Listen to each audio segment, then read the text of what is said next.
Hi everyone, so the season 28 PTR is coming up in 2 days from now, and we have been like theory crafting, talking, discussing about anything in this patch, which is actually rather large. So if you haven't seen it yet, I do have a video discussing like the overall patch, the patch notes, etc. You can go check that out if you haven't already, or read the entire patch notes yourself, which I would suggest if you haven't done so either.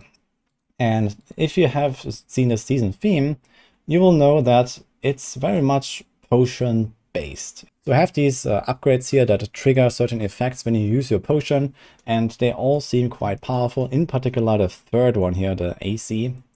So this is what you get at the end of the tree, basically, on this kind of like seals talent tree, so to say. So those three here at the bottom. And in particular, the third one gives you a random shrine or pylon effect. Now, the PTR is not live yet. We don't know how long they last. I expect they will not be like full duration pylons. So I'm not gonna, press the potion and get a 1 minute condi, and then press the potion again and get another 1 minute condi, because then the rift is over. So it's probably gonna be something like, like a 10-second pylon or something, and then maybe like a, maybe few minutes shrine. I don't know. So I expect this to go somehow like that. But either way, no matter how bad this power is, basically, it will be really, really strong if you play a Necromancer, because they have a wonderful little skill called Leech Curse with the Blood Flask rune. So this is probably long forgotten, or maybe most people have never heard of it, kind of effect that reduces your potion cooldown by 1 second every time you kill an enemy. And the thing is, you actually kill quite a lot of enemies, even in like a Greater Rift push, where these pylons would come in handy the most. So if you see this here, I press the potion, I curse these guys, and I kill everything, and you see how it's resetting.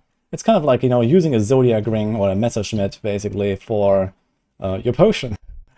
And that is actually pretty OP, I guess.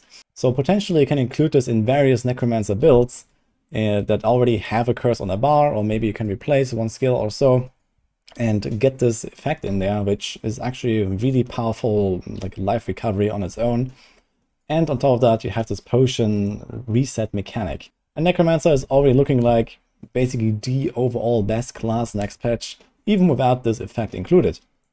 Like, it has Bone Spear build now, which got unnerved.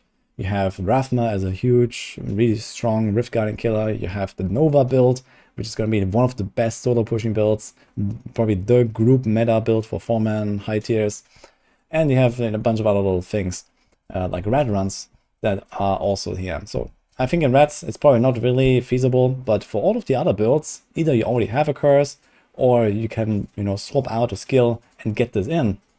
So it's quite interesting to see how overpowered, first of all, the effect will be without this curse, and then especially if you consider that you could get something like illusionist packs in the Greater Rift push, and you kill the illusions, you reset your flask, and then you do it over and over, and you use the potion like 2 or 3 times as frequently as someone else who is not playing Necromancer.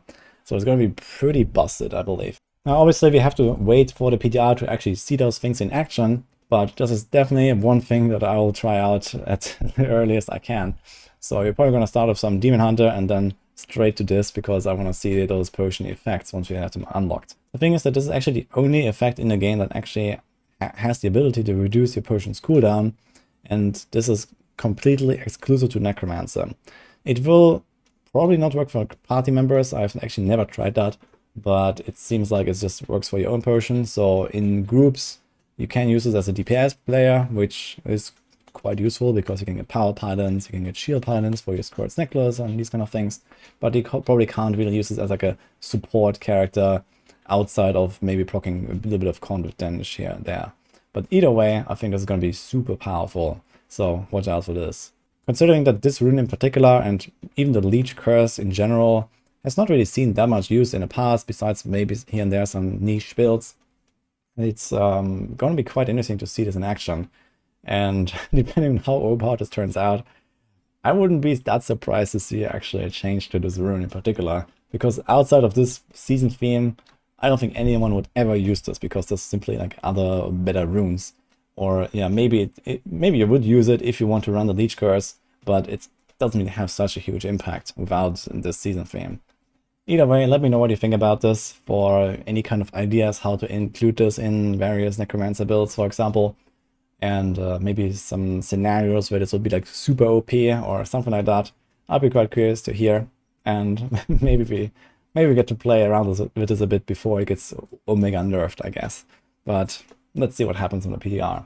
That's it for this video. Hope you enjoyed it. I'm going to keep you updated with a lot more stuff regarding the PTR when it goes live on Tuesday, and obviously for everything you need to know for Season 28. See you guys next time.